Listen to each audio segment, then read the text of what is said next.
frozen. There it is. Frozen. There it is. No, it isn't. There you go. Here we are. I hope we are. Ooh, we're going to be slow. I don't know why we're going to be slow. I think we'll be slow for the next 5 minutes. But welcome everyone. Well, it's almost ready. We got a minute left. We got a little left. We're not there yet. We're there in 5, 10, some seconds. There we are. We are now at 5 p.m. Central European Time, which is 11 a.m. Eastern Standard Time, U.S. So, those of you in America, good morning. Those of you in Europe, good evening.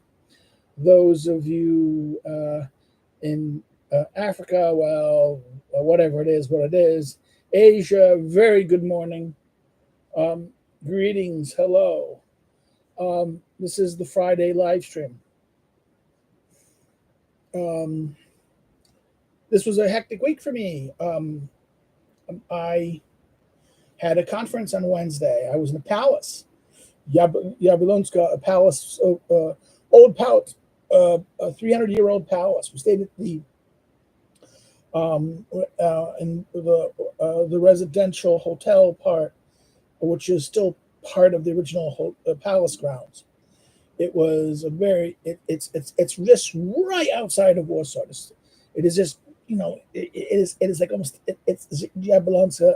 Jablonska is like a little outreach just outside of north of Warsaw. So it is it was very close. So we had 2 nights. My wife and I. The conference was Wednesday, but we were supposed to go a day earlier to kind of have dinner and with people, meet them for the conference. My wife came with me. She drove me. Thank God she drove me, because it was like all things in Poland, organization has a problem. And having the car with us was a very useful thing in this sense, because we had to go to the restaurant, because the restaurant at the hotel and the palace hotel was kind of closed for some reason that day. They went to a different hotel, a restaurant down the street, a kilometer away, which they said it could take by bus, but suburban buses are like, it comes every no. And plus, walking there with my wife said, we had a car. We picked my former student, who's now a colleague. He's at a different institution, but I'm trying to get him a job someplace else.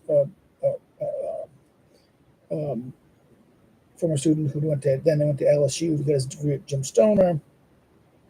Came back teaching and worked in the post-government for 3 years at foreign ministry in Germany, and back to university and trying to do some work. And he introduced me to this conference because he is working on a grant with the host, Professor Makiwa, who is a professor of law at the School of Economics and Humanities, and what else? And Social Studies. I forget how they pronounce the name. It's looking at this thing. It's the Faculty of Social Studies at the University of Economics and Human Sciences, not Humanities. So voila. Last year, May, you might have remember. You can go look for last year. There's video of a recording by my wife of my talk there, which I posted on you guys on this site, and then I gave a summary of it to you guys as a separate thing. This is the publication. It came out. Technically, it says 2023, but it came out in April. I may have mentioned it. April, end of April. It's a small little book. It's published by Makiwa's Press. It's very parochial, I would argue. Even though Jim Stoner and Jeremy Rifkin came to the conference and gave the papers here, it's a good volume. My paper was on then the ancient Greek, hence Greek and Roman sources of constitutionalism, right? Uh, uh, you can see it. The ancient Greek and Roman sources of constitutionalism. Uh, and So I'm happy. And I was supposed to do a paper conference for the conference. I was asked like very last minute. I was asking February where I would do it. Like, and I said, I can't do it. And I gave him a topic at the time is in February. Well, I want to write about the preconditions of constitutionalism. The preconditions of constitutionalism for the conference paper. And okay, they said okay. And what the idea came from was something like a conference in 2020. There was a conference which I think there is a version of it. I might have posted the recording of it. It's available at the conference organizers thing. It was Lazarski University, and my friend Lukács was hosting the panels on the uncodifiable constitutions, unwritten and the question of uncodifiable. What is uncodifiable in the Constitution? The unwritten constitutions, the written versus the unwritten, the codifiable versus the non-codifiable. And my paper was basically dealing with the question of fundamental, what is the Constitution, what a Constitution is, the question of codification and what is meant by it, and the implications of it, and then what not only the question of the written versus the unwritten, but also the things that are kind of also. The last part of the paper dealt with the kind of unwritten and uncodifiable things that help create. And in that paper, I hint at 5. Well, I wanted to flush out those 5. I thought it would be a good idea to talk in this my forthcoming paper. This paper I gave there, which I recorded. My wife had her phone, and we recorded it like this, where I put the phone down there and recorded it while just giving my 20-minute presentation. So it's kind of, it's not that I've written anything already. I have notes and I have argumentations what I wanted to say. But the problem was basically a month before,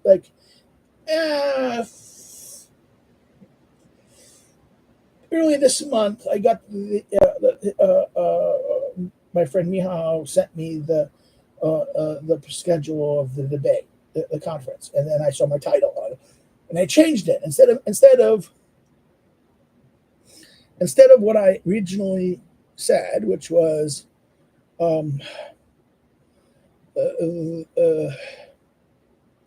the preconditions. What is that? It was.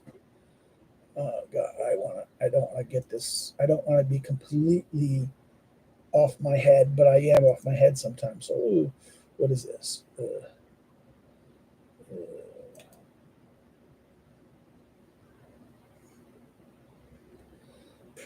Off my.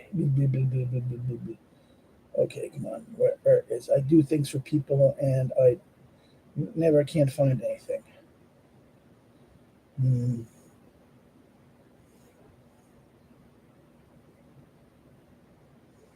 Why do I do this?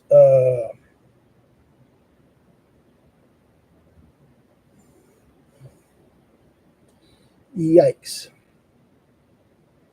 Okay, hold on.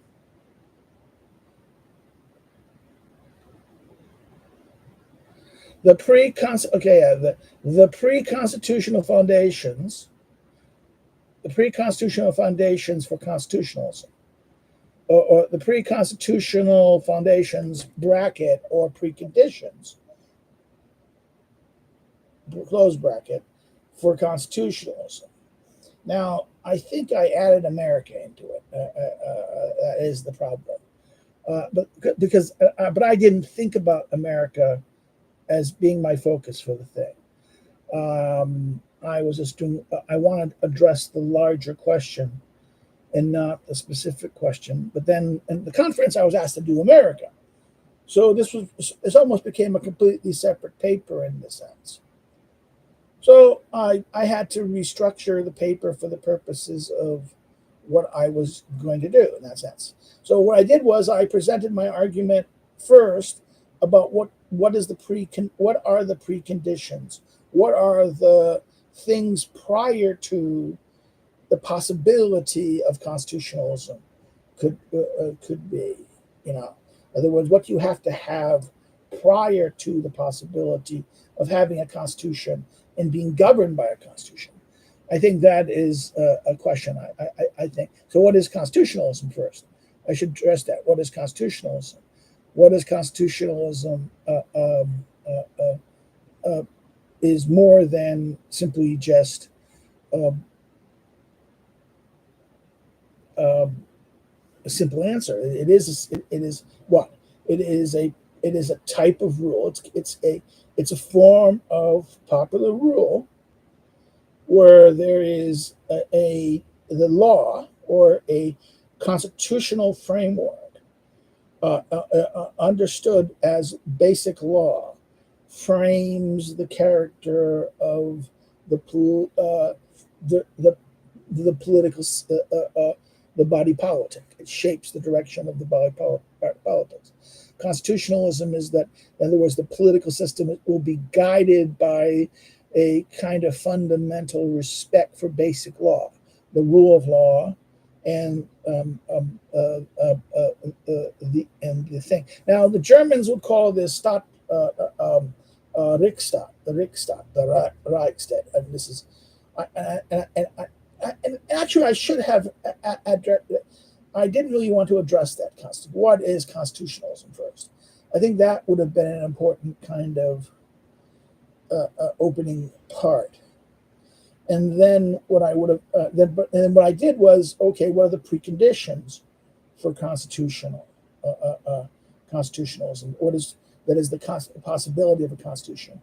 And I hit on the 5 points, which I address, and then I questioned the example of America, taking Tocqueville as an example, but then going deeper than Tocqueville. And that's the basic thrust of the conference paper. I'm going to post the conference soon. I see Mr. Peter here, Greenglass is amongst us live in I think, and he's from San Francisco region, all out in California. So it's very early in the morning for him. So that was the conference. We went to the conference. I gave my paper. My paper was after dinner, after lunch. The second half of the conference, after lunch, I was followed by. I was the first thing. Then I was followed by someone who just was giving meaningless statistics. About the things about the 3rd of May Constitution. And to be completely honest, it was a person who didn't. It was a Asian woman from Japan who was studying at a law school in Japan, coming over here to study in Poland at the University of Rouge, and she was talking about a paper. She decided to do a survey paper about students' understanding of the 3rd of May, the famous the 3rd of May Constitution of Poland, which happened in the 1790s, which was like kind of the first written constitution. But there was treaties and things like that and statements earlier of the early republic. But the 3rd of May Constitution is a big problem in Poland. I should have someday I'll talk about this, because I think it is a very important, problematic thing in Polish history, because it was an attempt to give to the Polish state a more effective state. It attempted to change and fundamentally alter the previous constitution that grew corrupted and had serious problems. But then what it did was it also provided the groundwork for the eventually partition, the greater power surrounding the Austrians under the Holy Roman Emperor, the Russian Tsarina Catherine, and the Hohenzollerns of Prussia are kind of looking at Poland and saying yum, yum, yum, yum, right? And they will partition over time. And the fact that the old aristocrats thought that the new constitution um, uh, uh, violated in their confederacy of these old aristocratic estates, which in Poland calls Targowicas, turned to Catherine in Russia to invade. And now the Targowicas were also, but not Polish, but also Lithuanian too. So remember, the magnates, the estates of the Polish-Lithuanian Commonwealth, many of these aristocrats wanted to preserve their aristocratic control and their power over this thing. And the 3rd of May Constitution was seen as kind of a taking away power from them. It was a centralization of authority to the crown, giving the crown more control over Polish political life, right? So, I mean, so what she's talking about is doing a kind of weird survey. So she's giving just raw opinion data, not doing percentages, and doing groups and not doing percentages. It's like, bad social science. And I was losing it. I came back after panel. I had to rush to the restroom, honestly, after my panel, because there was a person before me was doing about the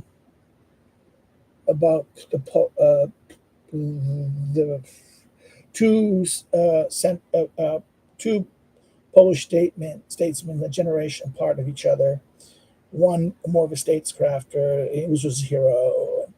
And what was driving me crazy, I know this guy. He's a nice guy, but he was disorganized. He kept on repeating the same plain thing, the same set of words were constantly being repeated.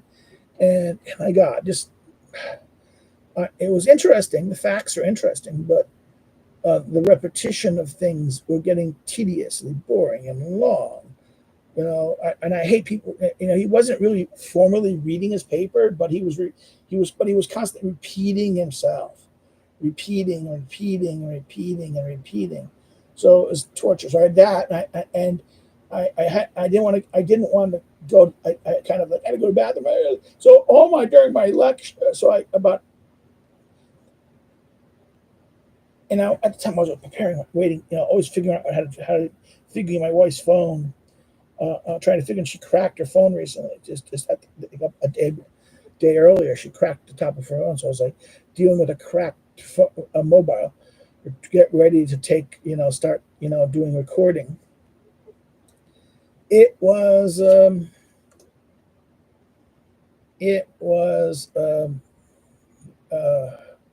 so I did my thing, and then I had to go back. So I came back.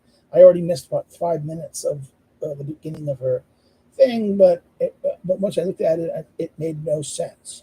Nothing she was saying make any. It's like this. I was driving me crazy. So I mean, and that was the worst paper. That was the only paper that I thought was just meaning. All the other ones, one before me was just presented badly, but it was nevertheless informationally wise solid. My only criticism was, I raised a question during asking them. I said, listen, isn't there a danger what you've done here? And that is, the danger is, it's okay. Now, in social science, we have this rule about you should not, rely on one case to make your argument, one case to make a point. And if this is about the nature of the Constitution, and this is the better understanding, well, then maybe just relying on him and saying, oh, he's understanding. You need to show that other people or other actors thought that also, that his understanding of this was actually correct. In other words, this, the problem of Delphi methods, we say, using Van Ever's language, and their application as mechanisms of making, you can use them to come up with ideas and generate new theories about things and generalize theory postulating kind of thing. But he wasn't doing that. He was trying to make a proving claim. That this one was better than that one. And Well, then you have to then ask the question as well, who and why. Then you have to can't judge it by the point of view of the single by the authors themselves. In that sense, you have to look at external realities. Yes, the information you're judging their arguments and judging their rationale, but if you're going to try who is more correct, you have to look at the larger reality and show from other people's perspectives how what was their judgment of this. And that was one of the only criticisms. And I brought that up only as a helpful point because it would have made him turning using. I think there are lots of other supporting. In fact, even Professor Rao, who's former foreign minister, made in his comments during the discussion state at the end of the around 6:30, 6:30 at the end, there was two more papers after the girls' paper. And then Ra was supposed to give a paper, and he didn't really want to give a paper. He wanted to give some thoughts. But he wanted to raise some questions and comments about the other person, because the other person was talking about, the guy professor from which was saying he preferred the one guy over the other because one was a practitioner and the other one was a academic, and Raw was kind of defending the academic, but also seeing the limits of academia. So there was some kind of, and Raw also gave a much larger picture of the sources of the constitutional, the understanding of Polish constitutional state and the realities of the constitution of the Commonwealth prior to the May the 3rd Constitution, at the moment of statecraft and the what the Germans would say Staatsler, right? The constitutional law of the Polish Lithuanian Commonwealth Republic or Commonwealth, right? Polish Lithuanian Commonwealth, which was the kind of the theme of the focus, the combination of the Polish Commonwealth, Polish Lithuanian Commonwealth, and the Anglo-American constitutionalism. This early constitutionalism that was there, and then comparing it to Anglo-American constitutionalism. Oh, there was a very interesting fellow, Alan Cormarte. He was there. He's from Reading University, and he gave a very good paper on this, which I was okay. It was interesting. He's a Hobbes. He's writing his book on Hobbes. He's edited some book something part of the dialogue on law. I think he was one of the editors for that. So it was a good conference. It was a fair, good, decent conference. It was interesting. But it was between my teaching days. So Tuesday, I taught my constitutional law course.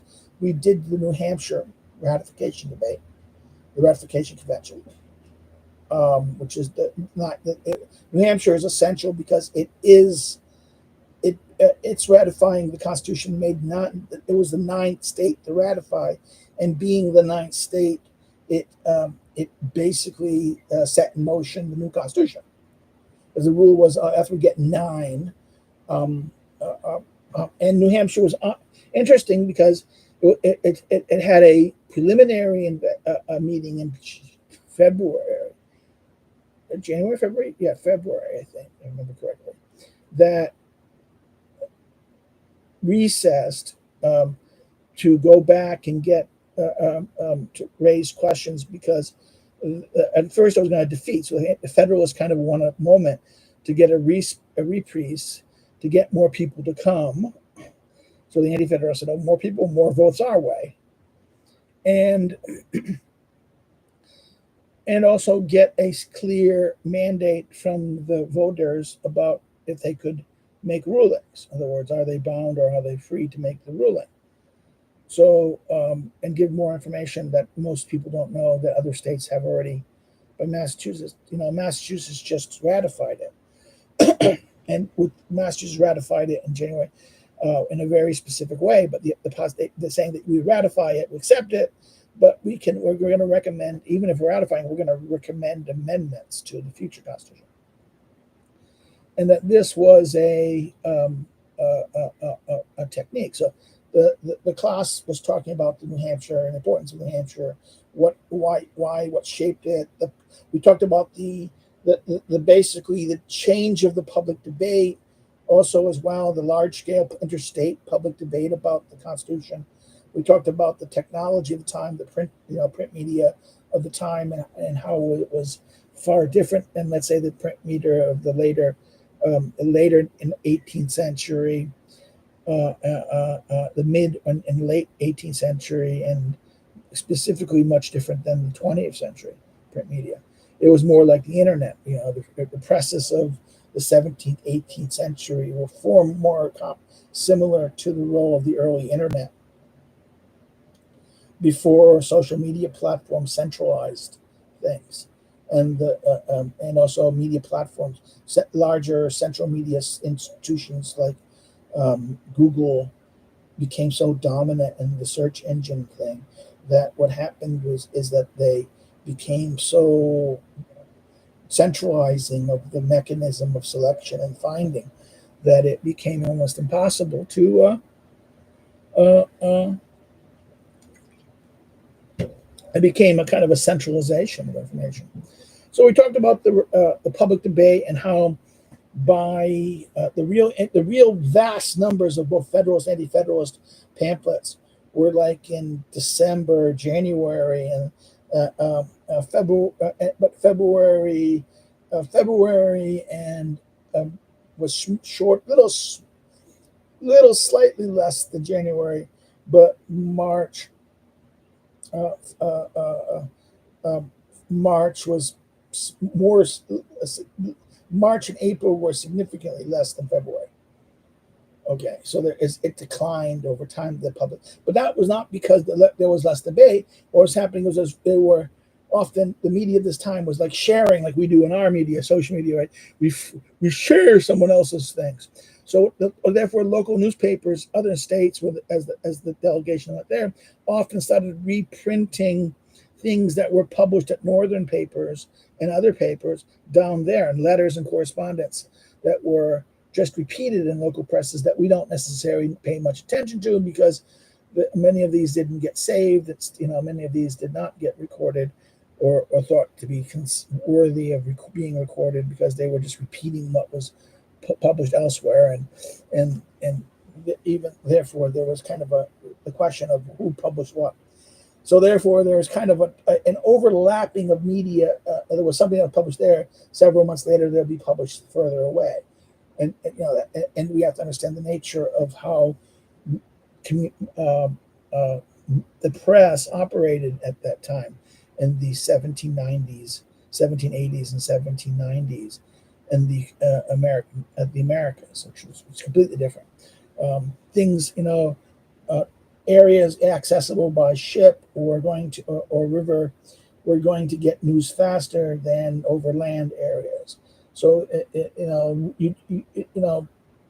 news from Philadelphia, from New York to Philadelphia would take a day or two, at least a day or two, a couple days, because it'd take a time to get shipped.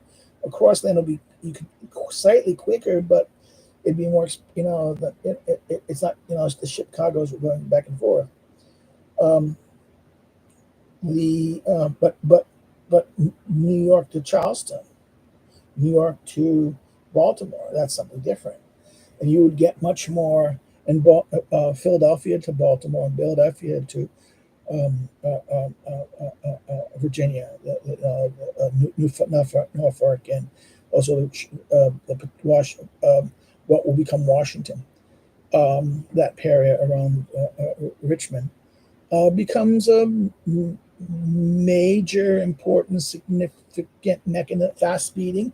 And as you go interior, if there's no direct rivers, you have to rely on roads, so it takes longer, takes weeks, months. So what was published in a coastal city, in the interland areas, the towns and cities that had their local papers, might repeat things maybe 2 months, a month later. So you have the discussion of what I talked about in the ratification course. So that's okay. That was that course, and then I had my key methods where we did case studies, and the question of case studies and two things. Next week we finish up my key methods third group, the last group before the two groups that I have left in the fourth round. I mean, we have three classes, and this is the third class, so it's the last class of the last round before their exam, right? And I have a makeup class for one group on, again, all statistics. So next week will be statistics, and I'll have the makeup session with the group statistics also. So next 2 weeks is basic stats. And that is the teaching for this. And then we went to the conference. We stayed 2 nights, one night at Tuesday night, then Wednesday night, and then Wednesday I had to teach by 1 o'clock teaching, but I had to be there by 11 to meet my office hours and office obligations. And we drove. We actually even did some service and brought a professor and the Japanese girl to the private university that hosted the event, which was on our way, so it wasn't that difficult. We had the car, and then we bang and went to the university. Yeah. And at the university, what was it? It was okay. The big thing, my wife couldn't make a sandwich because we were there, so she went out and bought me a takeout pizza. So I had 2 slices of pizza for lunch. So I was a bad boy in that sense. Okay, we're boring everyone, so people came to say hi and left already. That is what happened. I have three. Just 3 recordings left. I think I have 3 recordings left before I start recording the second time of the Prince. I will probably do Aristotle's Eudemonian Ethics, Eudemonian Ethics, because I'm going to be doing the Eudemonian Ethics. I thought it would be a good idea, but I do the Prince. I promise people I'll do the Prince. I will redo the Prince. I will. When is the ETA on that? The ETA is going to be.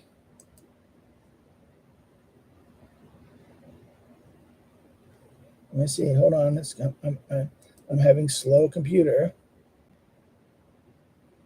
The slow computer. Hold on.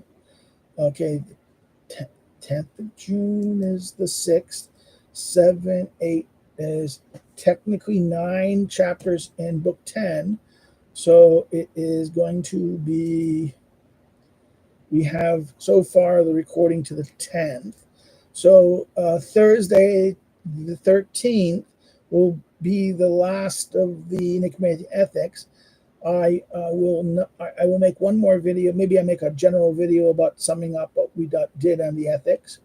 Or I might post the video for the conference then, the conference video for the 14th. It'll be a month later, but I put the conference video. What else? And then I'll start. So starting around the 17th of June, we will do the Prince in 26 chapters plus the introduction. So 27 recordings, a chapter recording. And I hope not to break it like I did last time because of one video we broke in 2. Chapter we broke in 2 because of its length. Maybe I will break it up in 2 because of the length. We'll see. But Thursday was a double session on tools of politics, and I have not uploaded. I uploaded the first 5 sessions of recorded classes of this round of Introduction to Politics. My old Introduction to Politics course of 2 years ago, the first class after the class after back to normal classes after COVID. So 22, yeah. I didn't, 22 is spring, summer 22. I didn't record last year's, which maybe I should have, but I recorded this year's, and I released the first five. I have the recordings of the remaining ones. I just uploaded to my system too. I have to kind of edit some things and put a kind of thumbnail and put text in there, what was expected and things, and give some information about the class, what was reading, the reading list, and things like that. Because you say, oh, it's confirmation, or you need to know what the sources are. So it takes some effort of that. Part of me wants to upload. I do upload the constitutionalism course. I will probably post that this summer. I'll have to do it. I might take my vacation, a little time vacation time. So I'll have a class that I'll post for everyone. If they want to, it's accessible to my students. It is not accessible to general audience. I'll make it accessible. I'll have to make a thumbnail. I'll have to make a thumbnail, and I have to make a card for it, kind of an information card with some information about the reading material at that time. Why? Because it's just what I promised. I think I'd do it. But I want to do Aristotle's Nicomachean Ethics after I do the politics. I'm still reading in the group the laws, and I'm now at 30 minutes. So we're over 30 minutes. We talked about nothing. I just talked about what I did. My writing, just for those of you interested in me, is what I'm doing in my writing. I have a lot. By the end of this month, and that's only a week and a half. Next weekend, I need to edit my course for next year. Next fall, I'm teaching a course on American legal system, both from undergraduates elective and for OGN, the university-wide OGN. I'm not sure if it's a separate course or it's the same course. I used to teach about a decade ago, more than a decade ago. It was American colleague, a law professor, took over the class. He's no longer teaching at the university. He left, went back to America, mostly retired. And for health reasons at one time. I have to change the syllabus because I'm gonna kind of dumb it down a little bit. He made it really a graduate level course, and then what happened was, it originally was a master's level course. I made it, and I kind of introduced it basics, treated it as a basic kind of course, a basic introduction.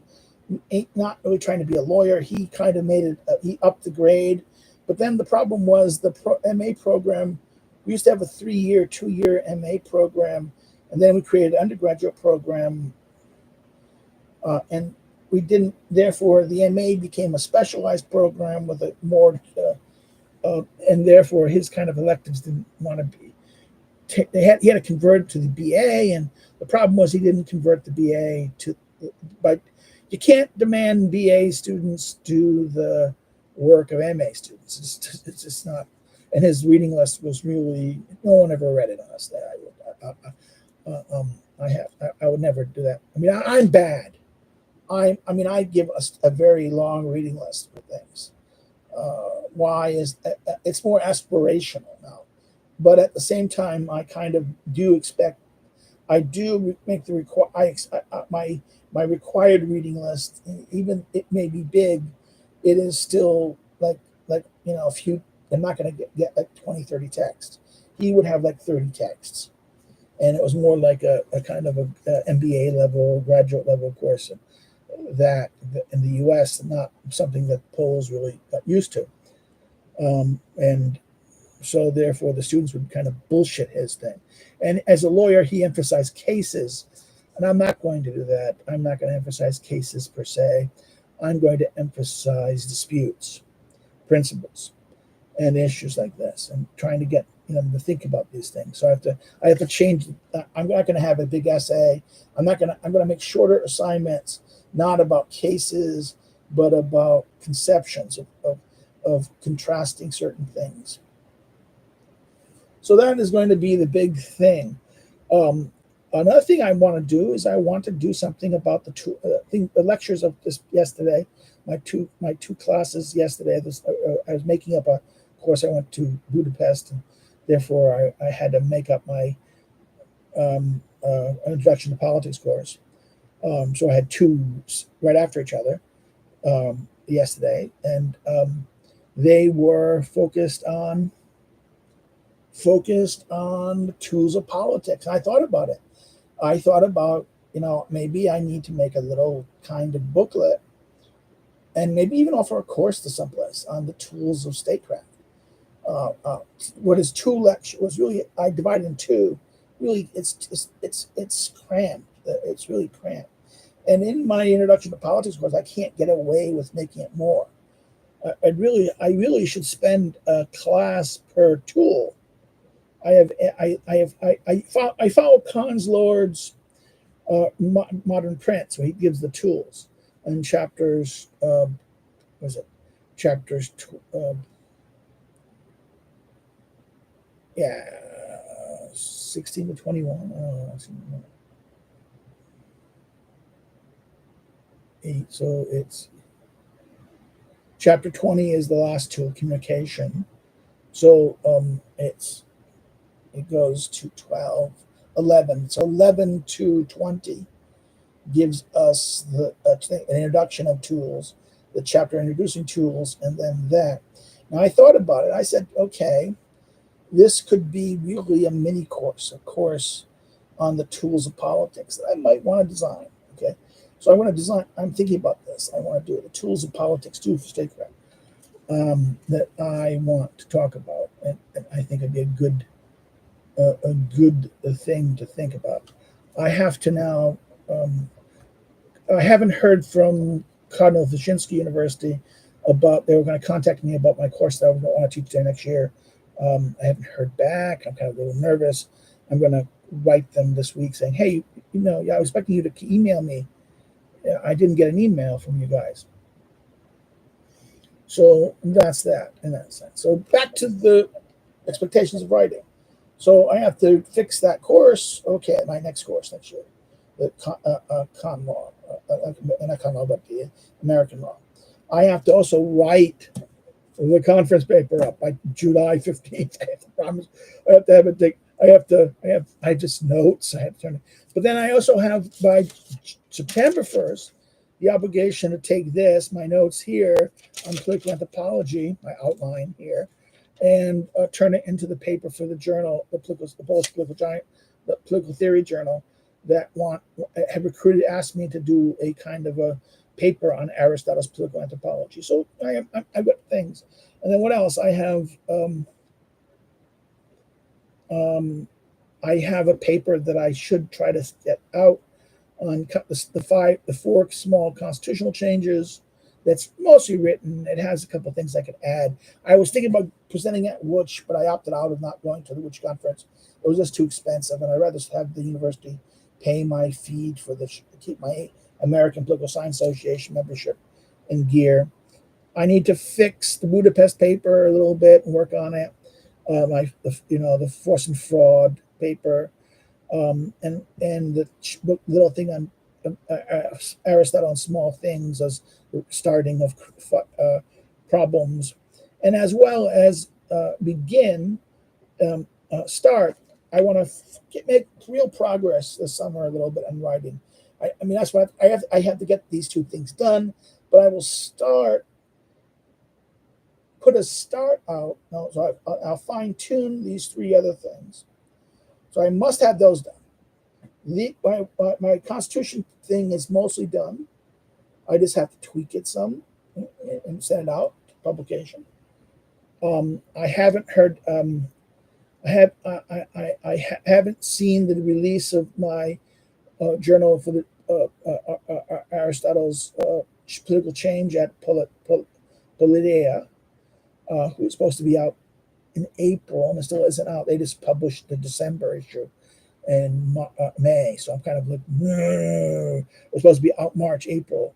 and it's not out yet. So I'm a little frustrated. And I heard back finally from the Poznan Journal, Political Studies, the Political Science Review, the Poznan Journal, telling me, oh, yeah, it's being looked at still. I'm saying, it's being looked at. What? You got it in January. It's May. May. I didn't want to say this. They're still reviewing it. So I was kind of like, okay, they're saying they're reviewing it. I was angry that I haven't heard anything because I might want to pull it. I was going to think about pulling it, but I said, okay, that's. It'll be an insult if they reject it for some stupid reason. I will be furious about this because if they just, well, we don't really understand it because it's not Polish. It was a kind of a mistake to send it there. But people say they're trying to be international. Yeah, okay.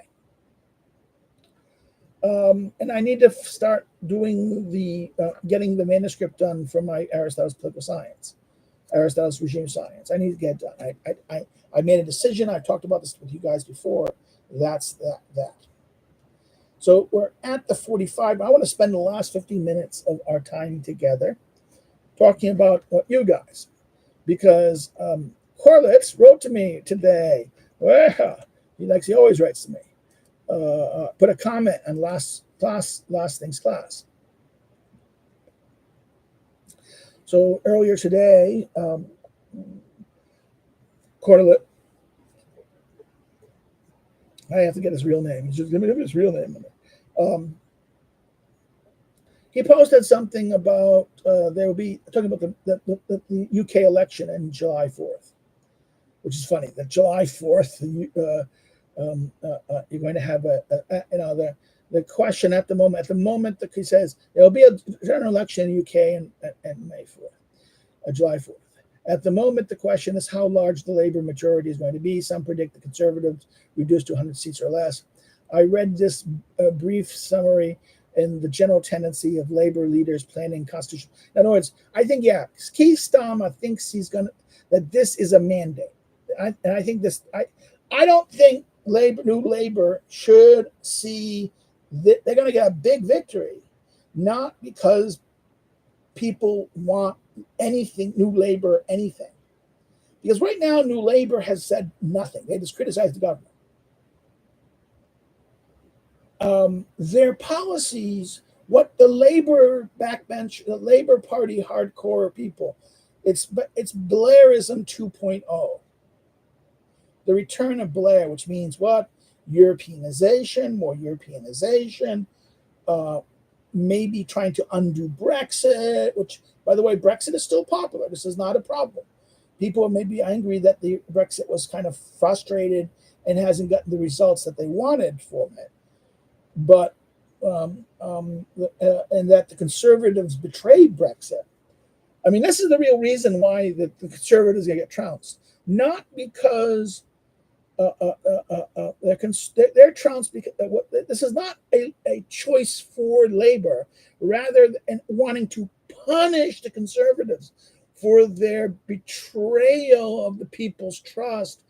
Not only against, you can say, oh, it was all angry at Boris Johnson. No, it was the unwillingness of Johnson and then later Conservatives to undo all of the Blair orders. Here, I think David Starkey is absolutely correct. David Starkey's recent set of talks about you have to undo Blair, and that that there's been this idea that conservative government of Cameron, May,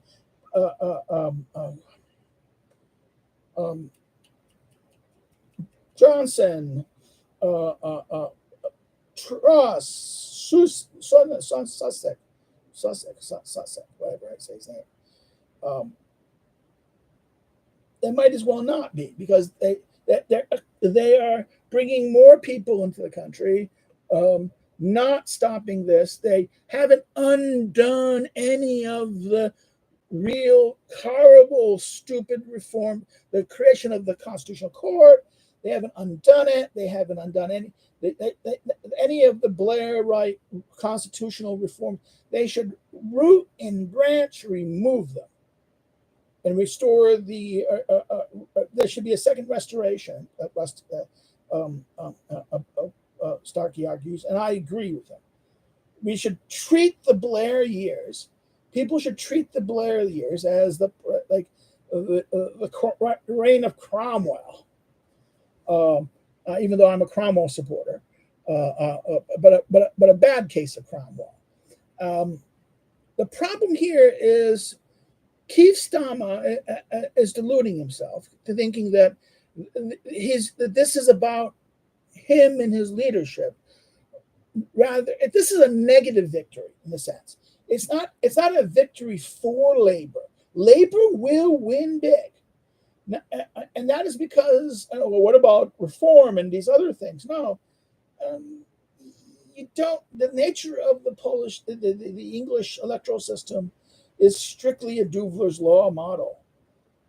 There's no way, and the Conservative Party, the third parties, Reform and these, are simply not organized enough at the local, at the constituency level to effectively get enough voters to be able to do it and divide voters. What happened will be that the old Labor vote would go back to Labor, and that many conservatives will vote for Lib Dems rather than old, more pro-EU conservatives have constantly kind of shifted to Lib Dems. And some of the working class Brexiteers left are leaving, who don't want to return to Keith Stammer because they don't trust him, will vote Reform or vote maybe the Social Democrat, the other part of this other left center, left party, but anti woke, anti green, anti progressive left working class party that there is, and that these two things are not unified collectively. It's more of a coalition, and that what's going to happen is that they're not strong enough. They would have to agree with the conservatives, but they don't want to get in bed with the conservatives. No one trusts conservatives, so therefore there should be a coalition of, let's say, the reformers, the things that will win some primaries and some seats. They should kind of make an alliance with the conservatives to stop Stammer, but that ain't going to happen because why? Labor will, a lot of the old all the North, the red wall of the North will return to the Labor, not again because they feel betrayed by the Conservatives. The Conservatives did not deliver on Brexit. They let the they increased migration. They had COVID restrictions that belittled them and was as restrictive and more equally belittling them and marginalizing them and demoralizing them than the Brexit period did. So therefore, we have to understand, and the failure to respond to the a whole series of crises and the problem of policing that has happened in England is such that it's going to be, in other words, that the Tories have been able to govern because the bureaucracy is so scaunched. The bureaucracy has so used the courts and the system that was created by the Brown world, the Blair period, the Blairite period, the Blairite Constitution, to fundamentally frustrate any attempt by the ministries to do things. In fact, the lower level ministry bureaucrats are co-opting, and therefore, what happens is the new minister has to fight within that. And his bureaucrats, agencies, go to the courts to challenge the minister and the things. So this is, So therefore, I think Corlitz's point is, I read this brief summary of the general tendency of labor leader, a planned constitutional reforms. His constitutional reforms drawn up by Gordon Baton and a New Britain will give the law courts new powers to strike down legislation. Therefore, double down on the horrible, monstrous courts, right? We'll create a rights package, including welfare rights, to payments to migrants that will put beyond the power of Parliament to abridge, right? In other words, creating an administrative state. You're fucking even make the Europeanization of England worse. Okay? So what Starmer is going to do is double down on the stupid. Once in power, see, out of power, they have no power. They just criticize, oh, you betrayed, but we will go. No, the problem with the labor, and if the Brits, the Brits are going to elect labor, and the problem is they're electing labor not as a positive option, but as a negative option. This is a danger of the negative option. Now, people can say this to me, but well, isn't that also true about Trump, where people who relied on Trump? Why isn't it deeply dangerous that people frustrated with Democratic Biden turning to Trump? Well, because Trump actually had a record, a 4-year record. Okay, you can say that. And by the way, Starmer will have a record also. It will be Blair. Blair on steroids without the Blair skill set. So let's have no foolishness about this. Stammer is, this will be as this devastating. I think this is a kind of revolutionary moment in England. That Starmer does these reforms, it will make things worse. It will strip Parliament of whatever type of Parliament. The idea of this, that therefore a new government would have to be revolutionary. There would have to be a right-wing revolutionary moment, a reaction to exterminate the not only the new monstrosities of Keith Starmer and New Labour and Labour 2.0, but undo Blair too. So therefore, this is like, and he says, this will put beyond power of Parliament to abridge and will give Whitehall statutory existence, meaning it will become virtually impossible to reform its working or to fire its personnel. In other words, this is exactly, they're going to, what Starmer will do is Weimarize the English Constitution.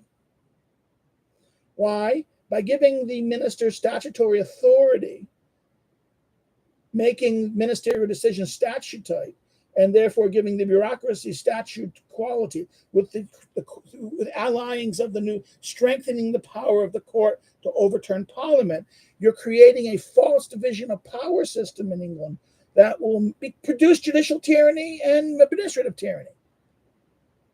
I hate to say this is kind of this is something poor Montesquieu never thought about, how division of powers could actually produce tyranny. He thought division of powers was designed to prevent despotism. Here, division of power is being used to establish despotism. By what? Castrating the legislative vote. The legislature is the representative, the democratic elected representative of the people. What everyone should be doing now in England is, listen, it says, save democracy, vote none of the above. No, elect a party, none of the above. Bob, none of the above, none of the above, none of the above. We're going to elect none of the above candidate. None of the above. Everyone should have this. None of it. Saying conservatives betrayed us, and my fucking God, if you elect Labour, you will have Nazi England, Stalinist Nazi England. You have the death of any democracy. No democracy. Democracy is we believe in democracy. No, you don't. When New Labour says democracy, they mean the antithesis of democracy. let's have no foolishness about this. Words, the Kiefstammer spinmeisters. This is why go watch BBC In the Thick of It to understand the Blair, how Blair, everything is spin, everything is message manipulation and distortion of reality, postmodern. You want people to say, well, that's Trump. Trump is about destruction of truth. I'm sorry. Destruction of truth happens with Obama, starting with Clinton, then Obama in America was the destruction of the kind of, well, we can change the meaning of truth. What, a famous line from Clinton, it depends on what is. Obama is, well, red line, or, you can look at Obama, the whole character of the abuse of the administrative state and the ruling by executive decree. All of this shows the undemocratic, anti-democratic, and the willingness of the media to cover up and to deny and to engage in newspeak, doublethink, to protect the left. And this is the danger here. And the problem is the conservatives are no better in this, and the Tories are no better. You need to, the Tories of the past, from Cameron's reign to May's brief interregnum, to Johnson's, short period, Johnson's premiership, which never finished, and this is the end of Johnson's cycle, right? Because Johnson, Truss, and Sunak. I can never pronounce that guy's name. Was he English? Oh my God, racist! No, come on, he's not English. He is what he is. Come on, he is an immigrant. He has never really bought the anti-Brexit line. He had never really understood that Brexit was about control. Let's stop immigration. Immigrant people are tired. They don't want the change. They don't want their country changed. And if you elect Labor, you're going to really see the death of England, the death of Britain. Starmer will complete, again, it says, Starmer will complete the process of freshening out democratic governance to independent watchdogs. NSC power will go to the Great British Energy, low-level offenses to community payback boards, and the budget up to the officer for value of money, and what remains of Westminster's health policy to an NHS missing delivery board.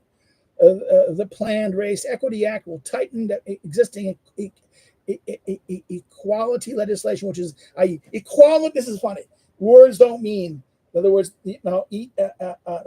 equality legislations are not about equality. It's about inequality. Remember, Orwell's politics in English language is absolutely useful. The understanding of doublethink here, that words are being, how New Labor and the neoliberal progressive mindset here, words have no meaning. Greater democratization in public interest, and third partying to include expanding participation is opposite. It is designed to restrict and control, removing parliamentary, therefore democratic controls, and giving it to self-selecting all patrimonial interests who will pursue oligarchic policies against the many. So come on, and this is labor. It's not labor. It's the fascists. Churchill was right that a vote for labor is a vote for the. Churchill's famous 1945 election speech. A new Gestapo coming. You're gonna get a new Gestapo if you elect Keith Starmer. You will get the kind of Gestapo that Churchill, and everyone got mad at Churchill for saying this. Oh, you shouldn't do that. But, you shouldn't have mentioned the Gestapo. Well, no. What do you think? The police, English police, have become Gestapo, not to the crazy, the crazy left-wing whack jobs. If you have the right cause, you're above the law. You can destroy property like the Stop Oil campaigners. You can be rioters for Palestine. Now, some say, well, they don't know. They don't intervene. This is what David Murray beautifully shows that. Their approach is, oh, no, softly. We don't go there, do it. We watch. And then months later. But then what happens is that makes the police look ineffective and on the side of the rioters. Murray is absolutely right about this. This is a fundamental error of not doing this. So technically we are enforcing the law. No, you crack down on normal people things. If a white person goes out there to protect a Jew, or a white person goes to protest the Palestinian, whack with the police. Like Tony Robbins. Tony Robinson is he really some hero? No. But is he the monster that the media no? They will think nothing of throwing Tommy Robertson in the Huskow and sicking the police to stop him. Would they do that to those Stop Oil protesters? No. Double standards, different rules for us and our friends, and different rules for you. And sorry, we're gonna arrest you. The police are gonna use brutal force against any group that opposes the radical agenda and COVID during the COVID lockdowns and things like this. Come on, this is a police state. You don't think the police state? Oh, yes, it was under a conservative government. That was because the conservative government didn't have the balls. They were afraid to eliminate, basically fire the fucking cops, fire the administrators, purge them, use the legislative power to do this, strip the courts, undo it. Remember, there's no constitution. So anytime Mr. Stammer thinks he can do this, no. Just get another mandate and exterminate these things and try these people for treason. I'm sorry, you might have to treat these people as the traitors they are. You might have to bring a Tainer back to deal with the Keystammers and things like this, because they are what? They're dumb. They're kind of, they don't understand. I'm not sure. If Stammer really understands the implication of what he's doing, he is basically destroying. Now, but again, the argument is, does England really have democracy? Or is this British democracy? Go watch the Yes Minister BBCs from the 80s, early 80s, and their famous line about Yes Minister, about British democracy. British democracy is not really democracy. It is us civil servants and experts and the enlightened people, us elites. We know what's best, and we're here, and we will decide what is really the best, and we hold the rulings, and you people shut the, be quiet and just listen to us. It's like the same way in Germany. The German system is not really. The German system is that the German elites and the German upper classes and the German thing.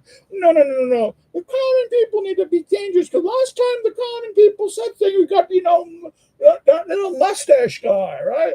That little Mr. Mustache guy. We can't have that anymore. So therefore we have to ban, and anytime the masses get uppity, either on the right and the left, we have to ban them. As the discussion of what's happening in Germany right now, talking about banning ADF, right? Because one guy said, doing it for Germany, something for doing for Germany, an expression that Hitler once used. So therefore, if Hitler uses an expression once, that's a Nazi slogan, and not using Nazi slogans are banned, and therefore they use the Nazi slogan, therefore they should be banned. Well, Hitler ate vegetarian, so every vegetarian is a Nazi and should be banned under German law. Nazis were green. The Green Party is a Nazi position and it should be banned by German law. You want to play that game. Anything Hitler did is de facto bad, and therefore anyone who does it must be banned. A party that does it or embraces it must be banned by German law. Well, the left can be targeted as well, and maybe people should start doing that. Only, if you're going to play silly buggers, a friend of mine said, using English term, silly bugger. If we're going to play silly buggers, you might as well play silly buggers and make sure all parties, especially the ruling and controlling party, are equally being buggered. That way, they will say, no, maybe we shouldn't do these things. This is the tit for tat strategy. This is how you get This is Axelrod's famous argument about how you get cooperation. The only way you get cooperation is if each side plays tit for tat. So if I start being bad, I have to retaliate with the equal or higher level of badness, so that they feel the pain as well, and therefore they'll say, no, let's go cooperate again.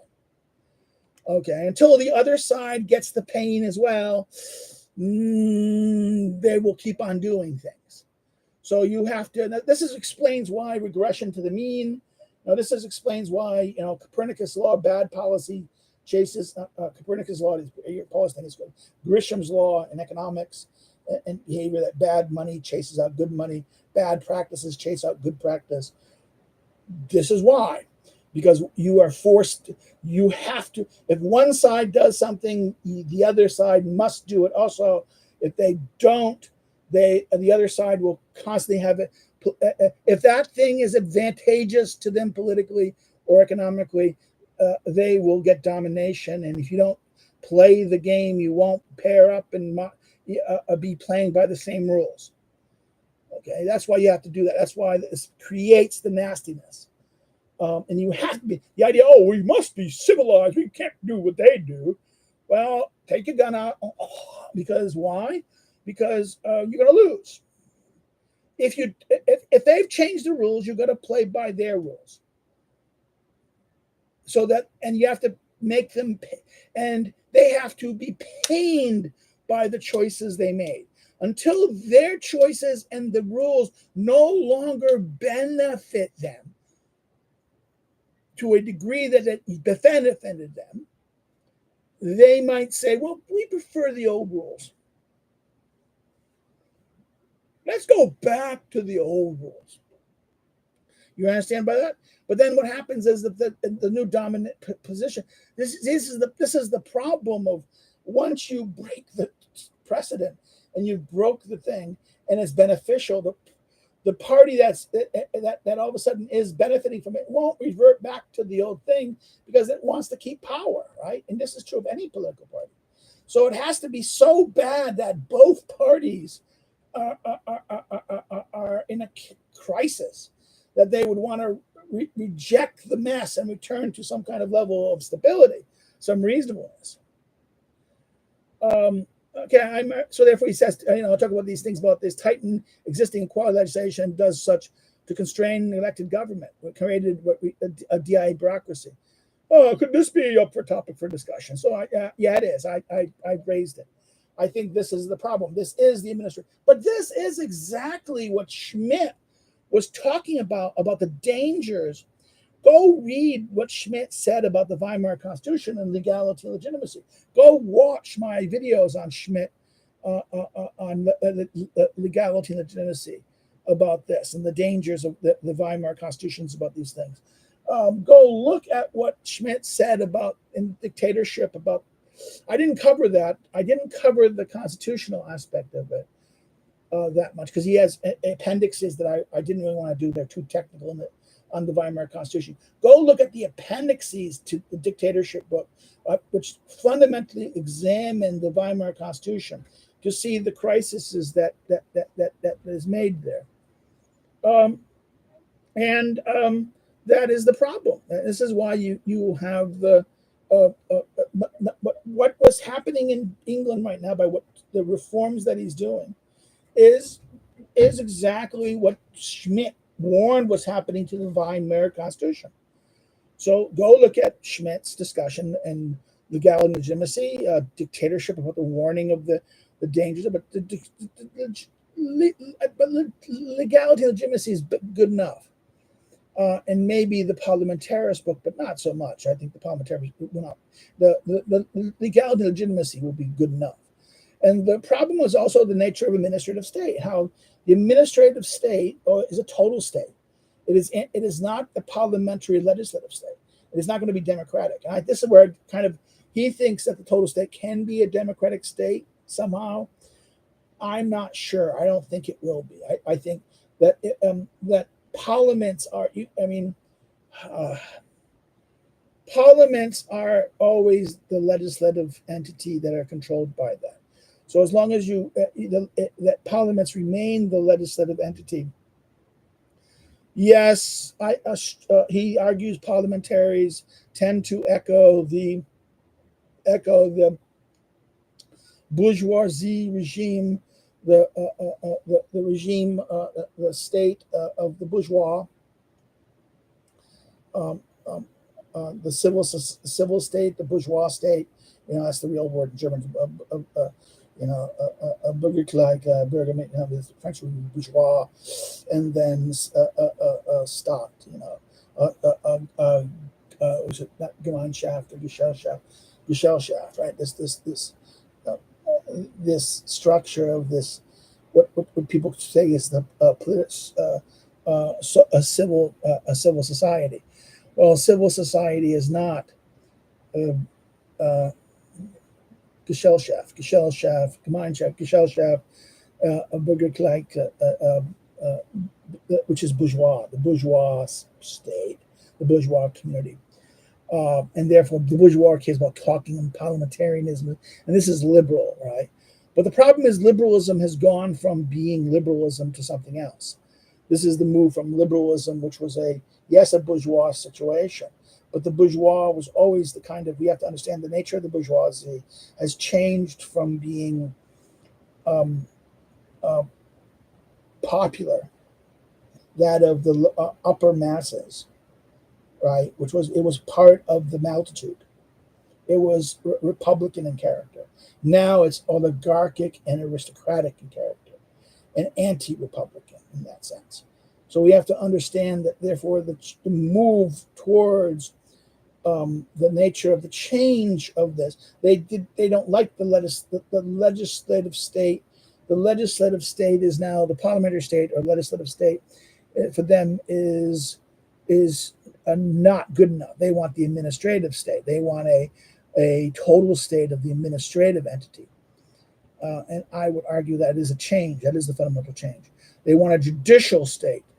They want a judicial, administrative, magisterial state of ruled by decree rather than acts and legislation.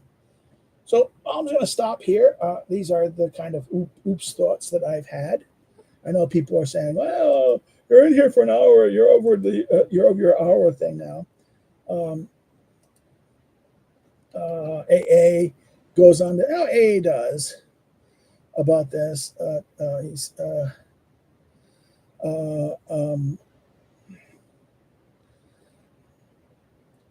the real issue here is going to be the British. I disagree. There's no hope in the U.S. I think there is going to be a change. I think, and I'm also against the idea that there's no hope in England. I think it's always get darkest. That there was what this new Stama thing will do. It might actually, because this is not, they didn't vote for this. They'll say, we didn't vote for this. We didn't want this. We just were angry at the Tories. That the Labour governments will take this as a mandate to do things, will mean that their mandate will have no depth, representative depth.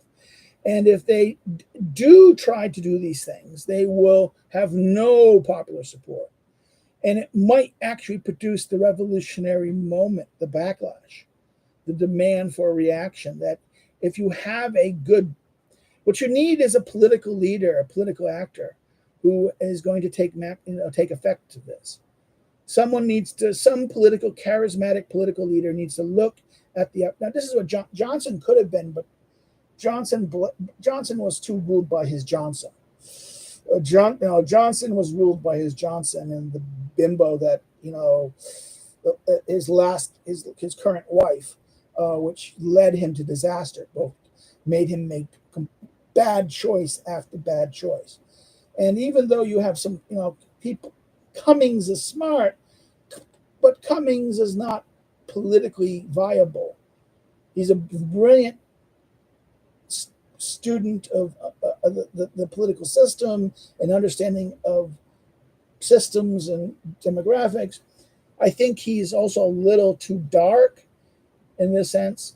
I think in his own way, he is as black-pilled as other people in that sense, a little bit. I think the failure, his sense that he can't trust them. He can't trust White at all. Gove betrayed him. The previous, the Cameronites betrayed his help.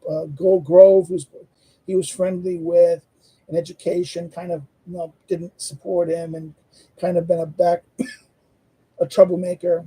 And Johnson, who used him, but then dumped him or didn't, was never, put him aside and sacrificed him for the sake of his wife. And Truss and Susak never really listened to him and had their own visions of things. Cummings always thought Truss as a hand grenade, unstable personality type, and Susak was always an enemy. He was always the kind of, let's go be nice. I'm liked. This is the example of charisma with no brain. Susak. You need who's going to be there? Farage is too much of a destroyer. He has no positive thing.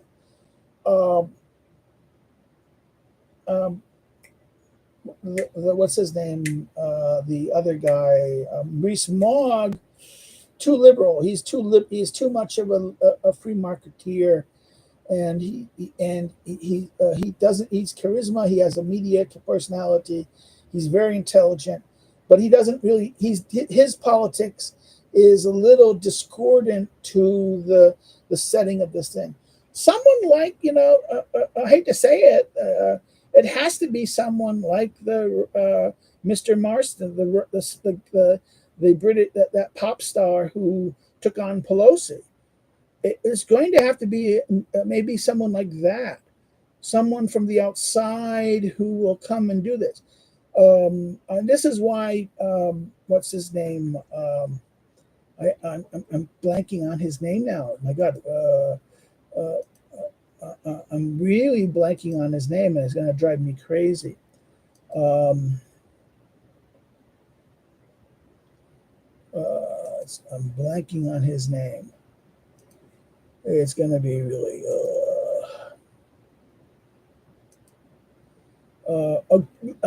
Matthew Goodwin. Sorry, Matthew Goodwin. Matthew Goodwin is not. Matthew Goodwin is not going to be a politician. He is more of a thinker and an academic and a thing. He's hitting on these things and he's right. I think if someone like Matt Goodwin convinces. I can't say his name. What is his name? Did I like it? What is it? I have to think about the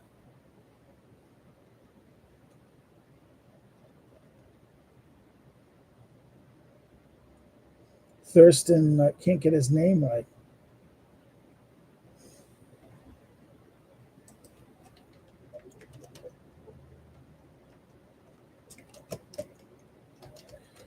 Pelosi's at his thing on Pelosi at Cambridge. Winston Marshall, that's it. Someone like Winston Marshall. If someone like Winston Marshall, who gave that fantastic speech there, becomes takes a lead. I mean, he's not now. There's no hope now. But now he needs to create a new party against. It has to be an armed, open rebellion against everything Keith Starmer and New Labor does. And it should be a building a new party, social, a real popular base of things.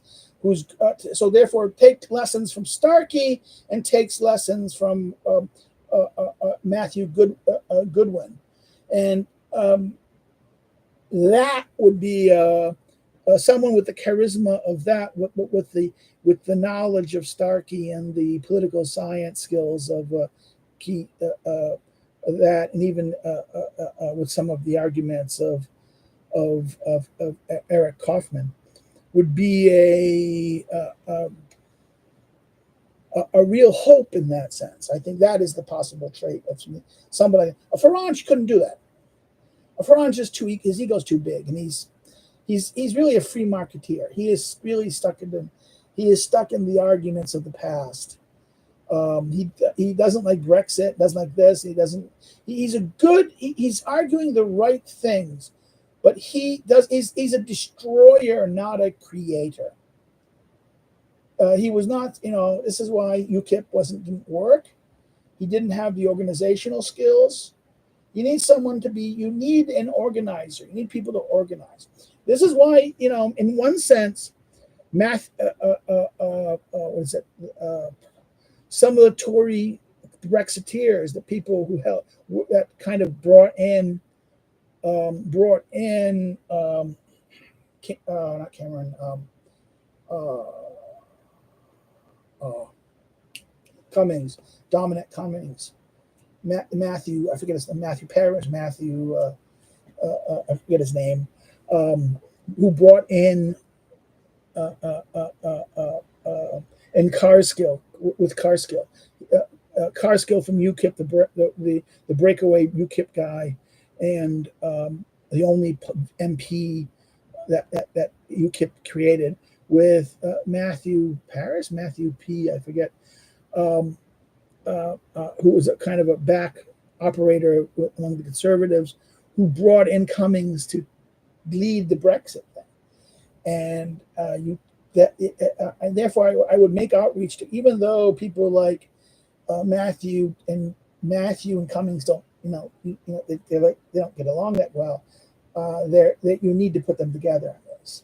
Someone would have to organize it. And Starkey, the visions of Starkey, the kind of constitutional, in other words, the constitutional platform of the old past, the history, this is the conservative thing, but at the same time bringing in the kind of future vision that and the changes that Cummings understands, and the nature of technologies necessary to achieve this, and the organizing principles behind this, and then the charismatic leadership of someone who is decent and principled, like this Winston guy. Why do I say this? Is because I think this is the only way hope in this sense. Now I'm at 28. I'm out. I'm still almost 30 minutes over, and I'm kind of saying, okay, that's it. I responded to my only letter. So people who put comments in the thing, I will spend time talking about you. So please put comments or questions in there, and I will try to answer them in the live stream next week. I'm going to be doing the live stream probably at my mother-in-law's house, so it's going to be a different background. Because it's next Thursday is Corpus Christi, and because it's a holiday in Catholic Poland, I will be in my mother-in-law's place, because we will drive there to say my mother. Oh my God, I'm giving too much information away. Then what we're doing is, then I will do a live stream. I hopefully do it. I hope there won't be a problem.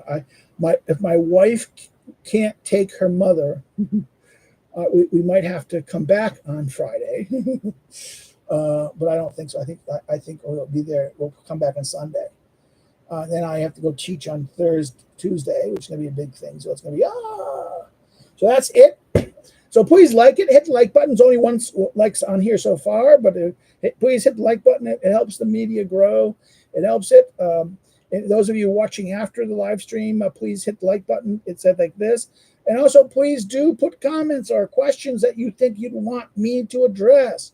Not necessarily here now, but on the question on after this. People, please help us grow. If you're not subscribed, please. We're now today, as of now, we are at 467. I want to throw a 500 party. I want to throw a 500 party when I get 500. So please, I mean, people say, "Oh, you can pay us to get." No, I'm not going to pay people to get phony stuff. I'm tired of these Bangladeshis and Indian people contacting me and LinkedIn. We can help you market your thing. Give me money. And then we'll help you become monetized. I'm not going to get monetized simply yet because even if I hit the number, I don't have the size. I've been doing shorts. I will do some more shorts. I will try to regularly do a short. They're paying. I have the device. I have my wife's ex-old cell phone that her mother decided didn't like it. Died.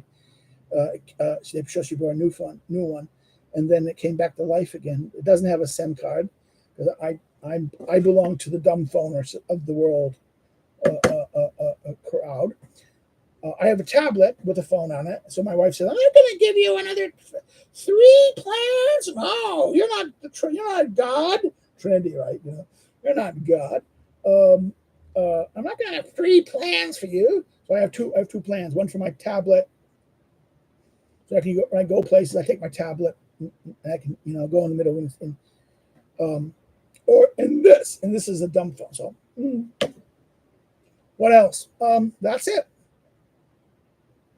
So like it, hit like, get more support, subscribe, please subscribe. Didn't like it, you can say no also, but say why. What did I do wrong? Did you disagree with my stuff? Say why. And maybe that'll be a debate also, right? I'll discuss it. I'll talk. I will steel man you if your criticism is. So I'll give you the strongest argument possible. I won't straw man you like Mr. Shapiro, and a lot of the YouTubers tend to do. Okay, so think about that. Follow me on social media. Social media links there below. You can figure me out as a scholar and check out my research and scholarship through the academic social media below that. Then what you can do is you want to help me do what I do. You can do so through Patreon or Subscribestar, or buy one of my books through either your local bookstore, online distributors like Amazon, Barnes & Noble, and such the like. The books are below. The list of pre-published books that are currently available are listed there below. Or else go to the various publishers directly. And that's it. I hope you are okay. I wish you a good weekend. Have a good day. Have a good weekend. Take care. Bye-bye.